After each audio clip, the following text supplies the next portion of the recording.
Okay, so here we have a good example that covers quite a few topics. So we have a composite beam, and it has two wooden boards that each have a width of 3 inches and a depth of 12 inches.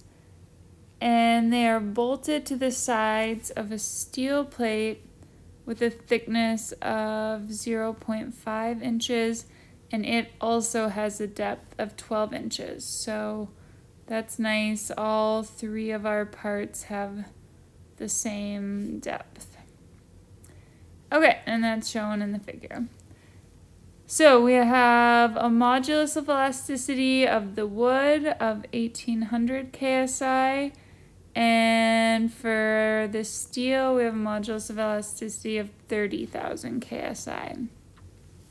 We have a simply supported beam that spans 24 feet here, and it carries this uniformly distributed load of W.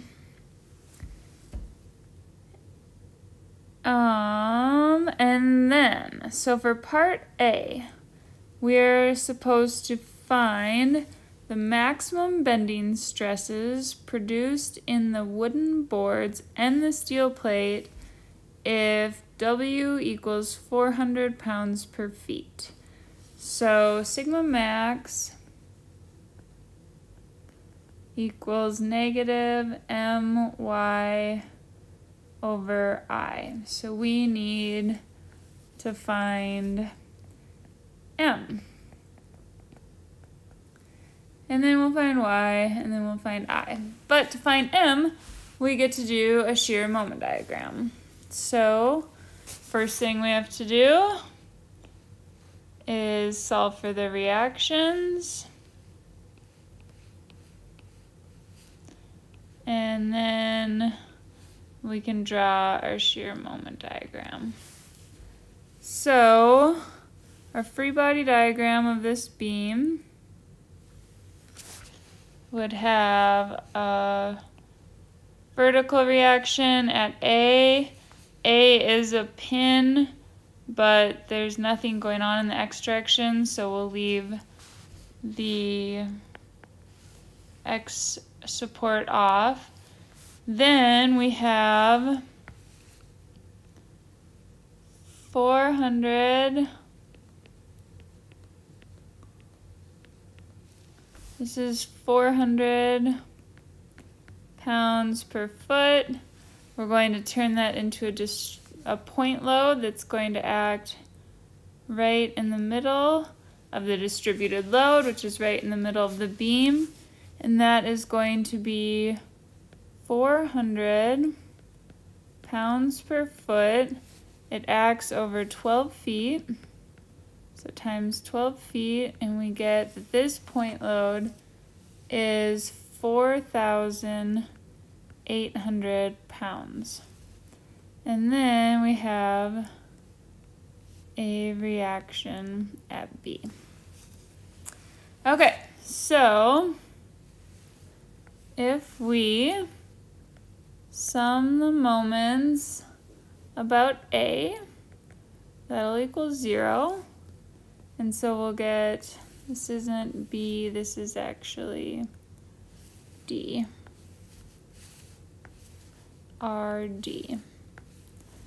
We get RD times the whole length of 24 feet. That's a positive moment around A minus 4,800 pounds times that acts halfway across the beam, so that's 12 feet. So we have times 12 feet. Solving for RD, we get that it equals 2,400 pounds, which is half of this load. We could recognize that, or we could just say the sum of the forces in the y equals 0 equals RA minus 4,800 pounds, that's our point load, plus RD, which we found to be 2,400 pounds. So then RA also equals 2,400 pounds. So then we draw our shear diagram. We can draw that here. At A, we jump up 2,400 pounds. Nothing happens as we walk across the beam. Once we get to the distributed load, now we're going to drop down 400 pounds per feet for a total drop of 4,800 pounds. So we're at 2,400 pounds. I'm going to drop 4,800 pounds, so we'll be at negative 2,400 pounds. Then, as we continue to walk across the beam, nothing happens until we get to RD, which is also a positive 2,400 pounds, so we close. So that's good. Shear diagram went well. Now we need to make a point that V equals 0 at X equals 12 feet. And we know that just from symmetry, that this is going to cross at 12 feet.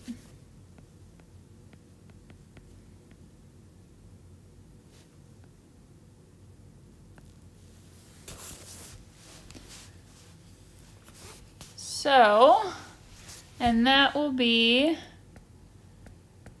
a maximum moment. So now we can draw the moment diagram. This is the shear diagram. Continue our lines down. This is where the max will be. Okay, and so now we have M. So we have a shear area in here of AV1. We could call this area of shear 2. We could call this area of shear 3.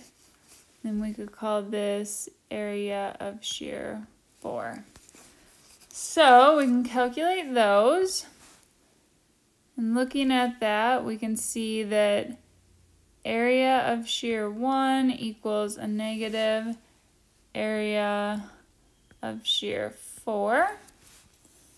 And that equals 2,400 pounds times 6 feet.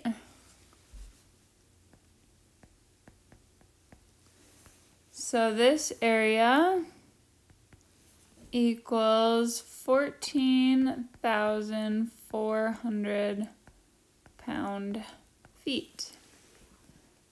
Then we can see that we have AV2 and AV3. So the area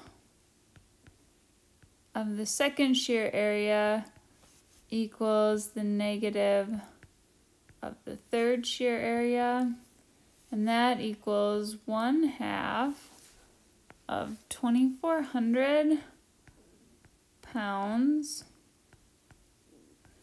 times, this is 6 feet again, so times 6 feet. And we get that this shear area equals 7,200 pound-feet. These shear areas are our change in moment. So we know that when we get to this first dotted line, we have a flat line here on our shear diagram, so we are going to have a linearly sloped line starting at 0 and going up to 14,000. I'll make this red so you can see it better. Linearly sloped line starting at 0. It's positive area, so it's a positive slope. And we get to this point, and it is 14,400 pound-feet. Okay, so that's the first area. Then we have to go up by the area, the second area. It's still positive. Now we have a sloping downward shear diagram, which means that the slope of our moment diagram is going to be curved. It's going to have a steeper slope at the beginning and a flatter slope at the end. And it's going to hit a maximum where the slope will equal 0 when we get to this point. So we have to go up by an additional 7,200 feet, putting us at, so we start steeper, then we're going to get flatter, and we get to 21,600 pound-feet. All right, and then our third shear area was just the opposite of our second shear area. So now we have a negative shear area, so our slope is going to be opposite. So we go down back to 14,400 pound-feet. And then our last shear area was this AV4, which is a straight line. So we'll have a linear sloped line bringing us back down to 0. The most important part of this is the M max. That's why we had to do all of that. So we get an M max equal to 21,600 pound-feet. Okay, so we're supposed to find sigma max. So now we have M max. So we have the M, now we need to find the Y and the I. The trick here is that this has two materials. We have wood and steel. So we are going to need to transform this section. So sigma max equals a negative my over I. We need to transform section. And what we're going to do here is we are going to turn the steel into wood. Okay, so we need to calculate N. And we're going to stick with N equals the large elastic modulus, so that would be of the steel, over the elastic modulus of the wood, which would be E small. So this equals 30,000, these values were given, KSI, all over 1,800 KSI. And we get an N value of 16.67. Now we need to increase the width of steel. We never increase the height. So now we have that the new thickness of steel transformed is going to be equal to n times the original thickness. And so the n is 16.67. The original thickness was 0.5 inches. And we get the thickness of steel transformed equals 8.33 inches. So now we had this original cross section. Now we're going to treat it as a transformed cross section. So we're going to draw that. The height stays the same for all parts. So we still have a height of 12. The wood stays the same at 3 inches. So here's the first wood section. Then we have this steel section that was 0.5 inches, and now it's going to be 8.33 inches. So that's going to look something like that. And then we have our second wood section. So we have 3 inches here, 8.33 inches here, and we have 3 inches here. We have a rectangle, so our neutral axis goes right through the middle. This is all, the whole depth was 12 inches, making our y bar the distance from the bottom to the neutral axis. Y bar equals 6 inches, just halfway up, because it's a rectangle. Now, the moment of inertia is a little easier here because we just have a rectangle. So we can do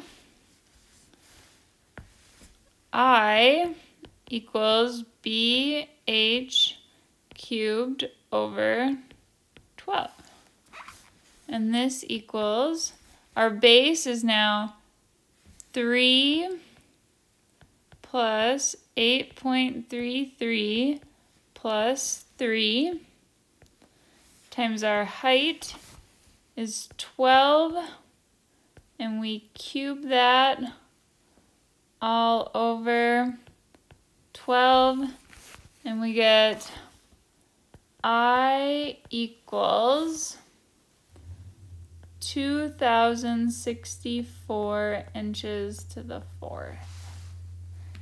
Okay, so now we look at our equation again to calculate sigma max. All we needed was m, y, and I, so we have all of that. So we have to calculate sigma max both for the wood and the steel, and then see which controls.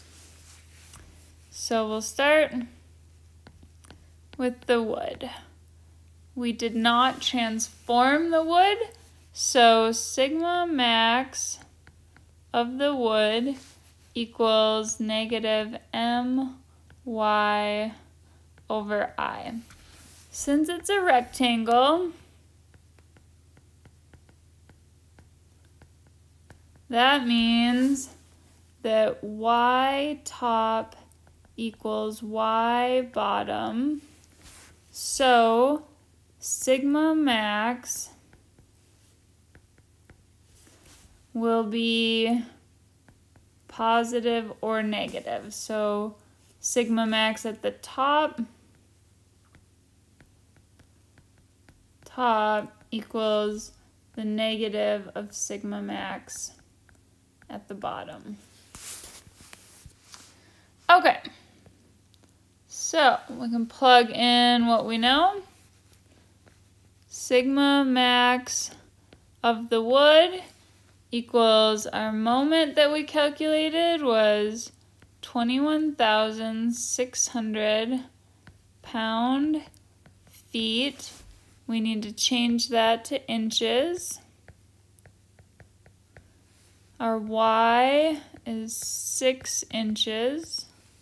And we divide all of that by I, which is this 2,064 inches to the fourth. And we get a sigma max of the wood equal to a positive or a negative 753.5 psi. First answer. Now we look at the steel and we see which one controls. The steel is what we transformed. We made, this is wood, steel, and wood. This is N times T, so we have to multiply our sigma max of the steel equals, this is also going to be positive or negative, so I'm just going to leave off the negative sign, N times my over I. So don't forget the N. Sigma max of the steel, our N was 16.67. Our M was 21,600 pound-feet times 12 inches per foot times our Y of 6 inches all over our I of 2,064 inches to the fourth. And we get a sigma max of the steel equals a plus or a minus of 12,558 psi. So I guess this one we didn't really have to, they just wanted us to find what sigma max is. So that would be, it would, so we would look, that would be the 753 would control.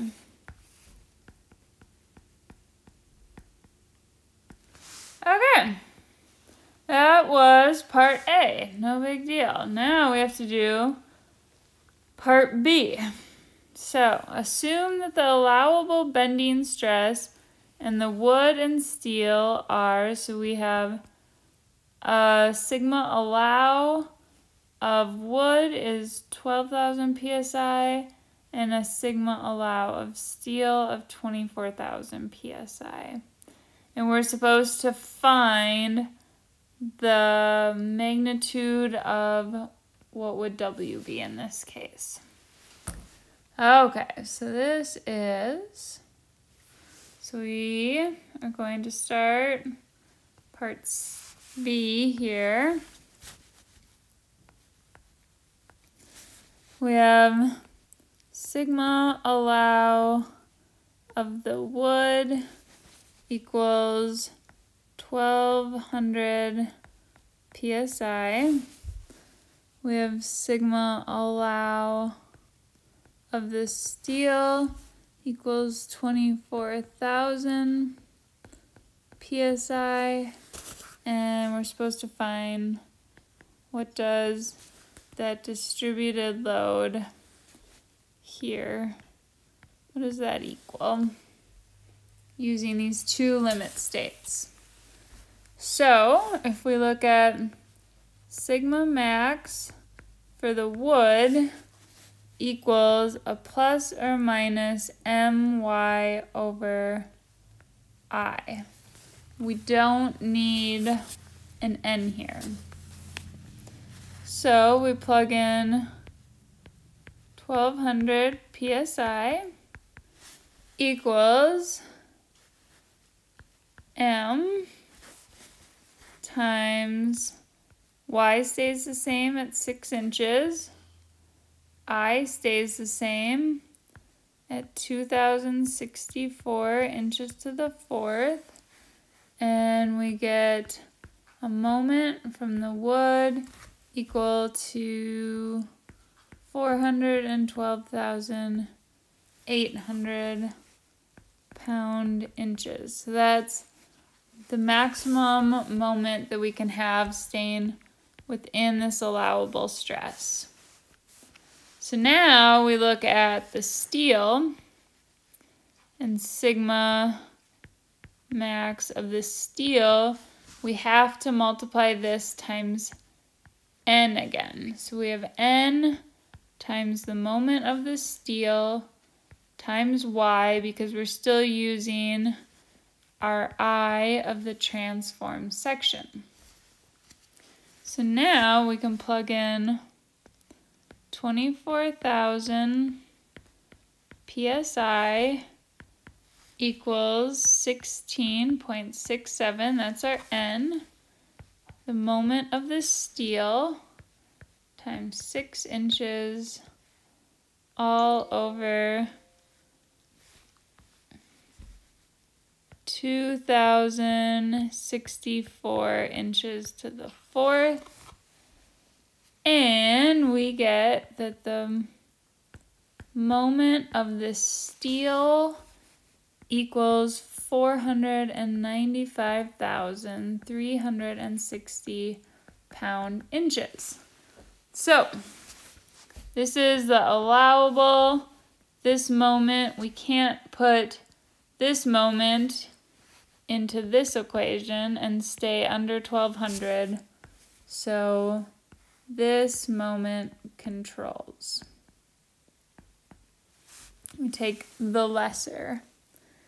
Now, the hard part is solving for W. So, we know M max, and we know it occurs at x equals 12 feet on the beam. So,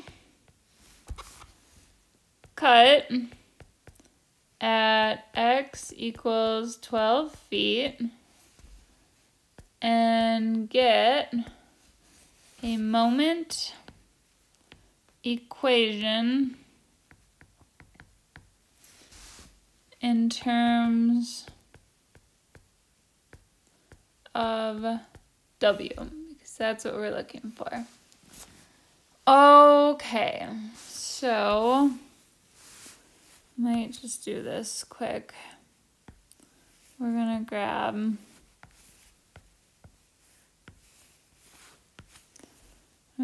this and paste it here.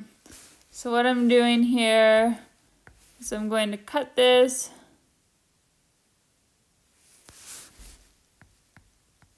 right where M is a maximum, and that is 12 feet.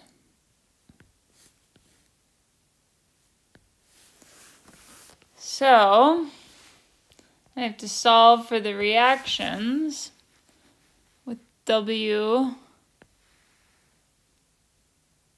as a variable. So I have RA. I'm treating this as just W times 12 feet. And then I have RD. So if I sum moments about D again, it equals a positive W times 12 feet times another 12 feet from, this is 12 feet.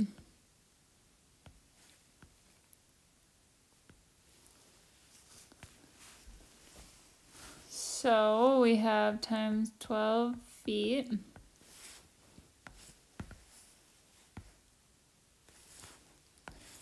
All minus RA times 24 feet, the length of the beam. So I get RA equals 6 feet times this W we're looking for. I only need RA because I'm going to cut this from the right side. So I have my cut. Now I have RA, which equals 6W.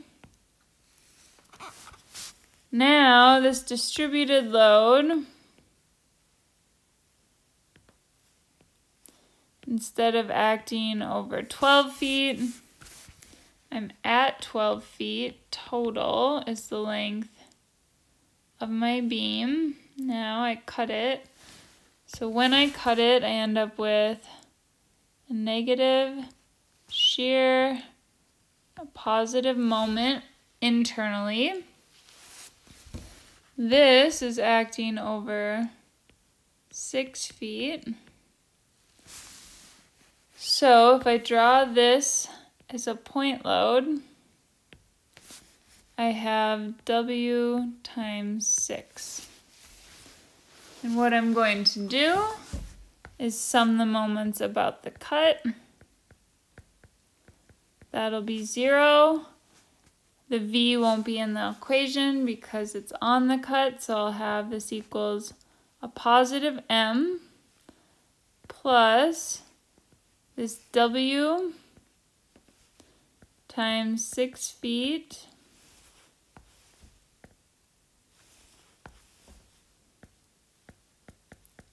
and it is 3 feet away. And then I have to subtract RA, which is 6 feet times W. Oh yeah, we can put that times 12 feet. So I get that M equals 54 feet squared times W. Now I just have to plug in my controlling M, which was this, and solve for W. So I have 412,800 pound-inches. This is in feet, so I'm going to multiply this times 1 foot per 12 inches. So turn it into pound feet, and that is going to equal 54 feet squared times W. I solve for W, and I get 637 pounds per foot is the maximum distributed load, so that would be here. This would be 637 pounds per foot now. And that's to stay within these two controlling sigmas. All right, I hope that